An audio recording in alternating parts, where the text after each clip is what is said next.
बिस्मिल्लाहिर्रहमानिर्रहीम। आज की बात में हम बात करेंगे इंटरनेशनल लिटरेचर से मुतालिक है। एक बहुत बड़ी राइटर हैं, फ़ीमेल राइटर हैं वर्जीनिया वुल्फ़।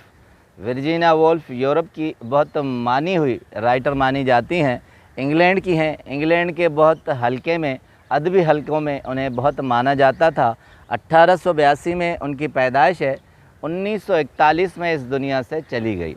बहुत कम मुद्दत पाई, बहुत बड़ा उन्होंने काम किया। नावलिस्ट हैं, नावल लिखे हैं उन्होंने। दी वेव्स बहुत मशहूर नावल है। ऑरलैंड है, उसके अलावा मिसेस डॉली वेवी उनका नावल है। उसके अलावा क्रिटिक भी हैं, क्रिटिक रही हैं, एसेस्ट हैं, मज़ामीन लिखे हैं बहुत से। कहते हैं कि खुदादाद सलाहियतों से लबरेज थी, बहुत सारी खसूसियात थी, सलाहियतें थी। लिखना उनका बहुत मज़बूत था और लंदन के अदबी हलके में बहुत अहमियत की हामिल थी और उन्हें बहुत अहमियत दी जाती थी। इसके अलावा कहते हैं कि 20th सेंचुरी की मॉडर्निस्ट मानी जाती हैं, यानी उन्होंने अपनी तहरीरों में एक मॉडर्नपन दिया, जिद्दत थी, जदीदियत थी। तो 20वीं सदी में इनका बहुत रोल है। वर्जीनिया वुल्फ़ का एक और अलमिया कि वो ज़िंदगी के आस्ते आस्ते उन मराहल से गुज़रते गुज़रते एक दिन ये हुआ कि वो डिप्रेशन का शिकार हो गई, शदीद ज़हनी दबाव का शिकार हो गई और डिप्रेशन के इस मर्ज़ से नहीं निकल सकी। मगर कहते हैं कि उसके शौहर लियोनार्ड वुल्फ़ उनका बहुत ज़्यादा ख्याल रखते थे। वो कोई भी कसर नहीं छोड़ते थे उनकी खिदमत में। वो हर जगह उनकी खिदमत में पेश होते थे। मगर वर्जीनिया वुल्फ़ ने जब ये महसूस किया कि मैं शौहर के लिए मुसीबत बन गई हूँ, मैं अपने शौहर के लिए बोझ बन गई हूँ, तकलीफ़ का बायस हूँ, तो उसे अच्छा नहीं लगा और उसने मुख्तलिफ़ तरकीबें सोचने लगी। कहते हैं कि शाम को वो दरिया के किनारे वॉक करने जाती थी। तो एक दिन उसके जहन में आया कि मैं अपने शौहर पर मुसीबत हूँ, मैं बोझ हूँ, मैं उसके लिए एक वज़न बार बन गई हूँ। तो उसने दरिया में छलांग लगा दी और ख़ुदकशी कर दी। आलम ये हुआ कि दरिया की मौजें, लहरें बहुत शदीद तेज़ थी, मगर खुदा की करनी ये हुई कि वो किनारे पर आ गई और बच गई। चूँकि घर जाते हुए उनके बाल गीले थे और ख़ुद भी भीगी हुई थी, तो घर गई तो उनके शौहर और परेशान हो गए। लियोनार्ड ने उन्हें देखकर बहुत हैरानगी से पूछा कि क्या हुआ वर्जीनिया? तो उन्होंने कहा कि मैं दरिया के किनारे वॉक कर रही थी तो पाँव फिसल गया, इसलिए मैं भीग गई हूँ।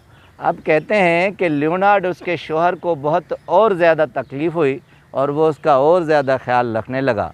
अब जैसे जैसे बहुत ज़्यादा ख्याल रखने लगा तो वर्जीनिया को और उलझन शुरू हो गई और उसने सोचा कि मैं अब पहले से मज़ीद अपने शौहर के लिए तकलीफ़ का बायस हूँ और ये सदमा उसे खाने लगा।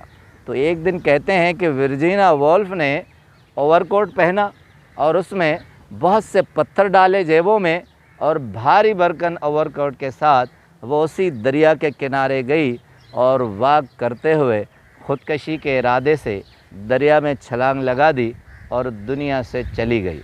1941 में वो इस दुनिया में, जहाँ बहुत से नावल छोड़ गई, बहुत से ऐसे छोड़ गई, बहुत से मज़ामीन छोड़ गई, अपनी यादगार तहरीरें छोड़ गई, मगर वो इस दुनिया से चली गई। मगर कहते हैं कि जिस दिन उनकी मैयत जा रही थी तो उस दिन लियोनार्ड ने मैयत को सैकड़ों लोगों के दरमियान मुखातिब होते कहा कि वर्जीनिया, तुम क्या समझती थी? तुम मेरे लिए बोझ थी। तुम ये समझती थी कि मैं तुम्हारे लिए तकालीफ़ बर्दाश्त करता हूँ, मगर तुम्हें नहीं मालूम कि तुम मेरे लिए बोझ नहीं थी, तुम मेरे लिए सुकून का बायस थी। बोझ तो अब बन गई हो, तकलीफ़ तो तुमने मुझे अब दी है, शायद अब ज़िंदगी भर मैं इस तकलीफ़ से निजात नहीं पा सकूँगा।